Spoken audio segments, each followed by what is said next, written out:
Le Barça est sacré champion, triplé. Ils ont fait une saison incroyable, ils le méritent. Le Real Madrid n'a rien gagné en Espagne. Décevant. Bonsoir à tous et à tous, bienvenue sur la chaîne Le 11h, la chaîne qui parle de foot.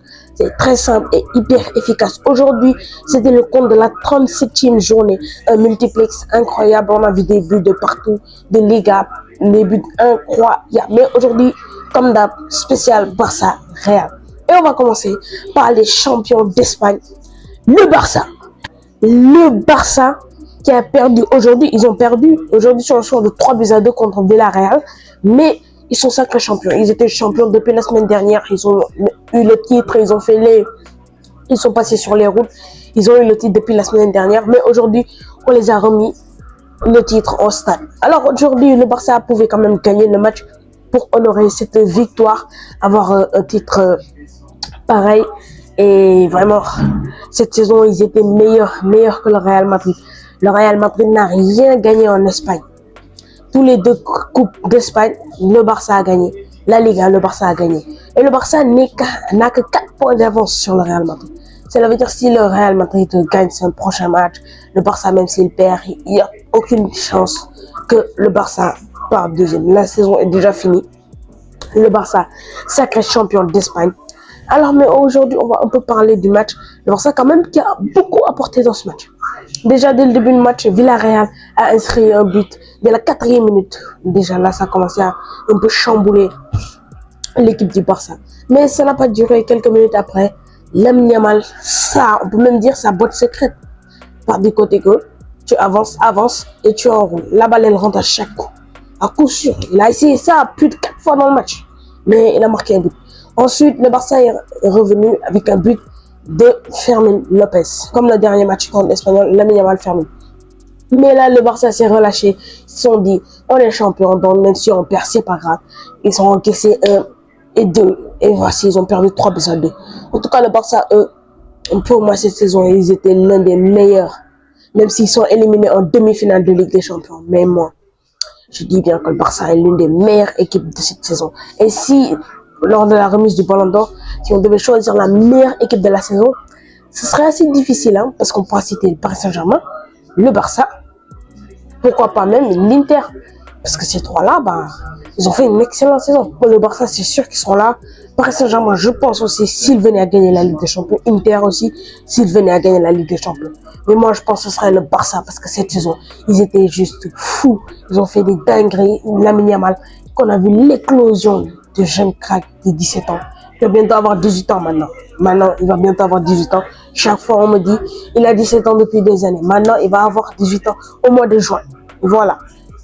En parlant du Barça, il y a un jeune crack, Fodé Diallo, qui est en train de faire des dingueries, qui a marqué en 30 matchs 97 buts, qui est en train de faire des dingueries, qui a battu le record de Ansu Fati et de Lamine Yamal.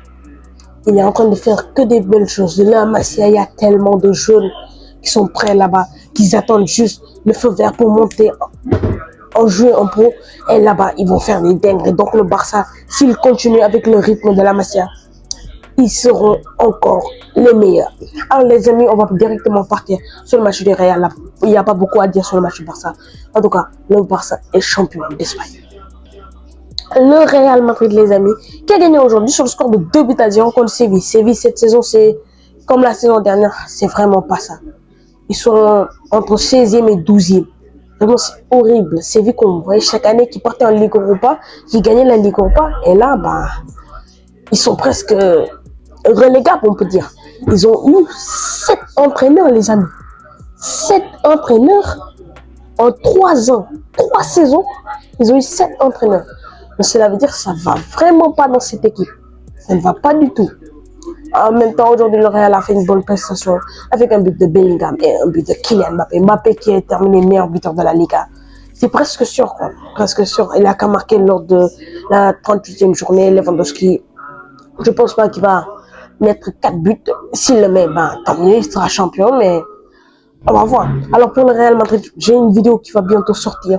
Mon mercato idéal pour le Real Madrid, ça va bientôt sortir. Donc, soyez prêts là, les amis. Abonnez-vous, likez, partagez. Pour que la vidéo, il ne faut pas la louper. J'ai que des dingueries. En parlant de mercato, le Real Madrid est en train de faire des dingueries. Déjà, Xavi Alonso Lui, il va venir remplacer Carlo Ancelotti dans les prochains jours. Il devrait être déjà au Real Madrid. Et déjà, il a recruté Hussein. Hussein est un très très bon défenseur qui est top 5 Golden Boy, d'après score 90. Donc déjà là, le Real veut assurer le futur avec un très très jeune défenseur. Et même temps, Alexander-Arnold, il est venu libre, donc ça va juste améliorer cette équipe. En plus de ça, ils veulent Carreras, un jeune de Benfica qui est très très talentueux en tant que latéral, qui a quand même déstabilisé la minimale contre le match Benfica. Par ça, donc faut faire attention. En même temps, ils veulent recruter Steele, un milieu de terrain de Stuttgart qui est exceptionnel, qui est l'un des meilleurs à son poste, qui a été recommandé par Toni Kroos. Tant mieux, Toni Kroos, il n'a toujours pas été remplacé. Mais si on devait amener Steele, le milieu de terrain, il faudra balayer un peu. Déjà que tu as Kamavinga, tu as Tchouaméni, tu as Brahim Diaz, tu as Valverde, tu as Bellingham, on peut même dire Modric, tu as Ceballos, tu as encore beaucoup de milieux de terrain et tu vas rajouter encore un autre. Donc là, il faudra déjà dégager deux et je pense Bellingham, vous n'allez pas le toucher. Valverde, je pense pas. Peut-être Brahim Diaz, je pense pas que vous allez le laisser partir. Et sûrement Kamavinga et Tchouaméni. Kamavinga et Tchouaméni, on voit qu'ils sont un peu moins importants qu'avant. Par rapport à avant, ils étaient très très importants, mais maintenant, peut-être on va les vendre pour ramener Stella. Xabi Alonso, en tout cas, lui, il est prêt. On lui a donné une équipe, on lui a donné une feuille blanche. Il veut créer, il veut mettre une tactique. Apparemment, il devrait jouer en 3-4-3. Ça serait une défense assez solide, un milieu de terrain très résistant, une attaque. Et Rodrigo, peut-être, il va quitter aussi le Real Madrid. En tout cas, les amis, spécial Barça Real, c'est bientôt la fin parce que c'est la prochaine journée, ce sera la dernière. Donc, préparez-vous pour le mercato parce que je vais sortir que des dingueries. Abonnez-vous, likez, partagez.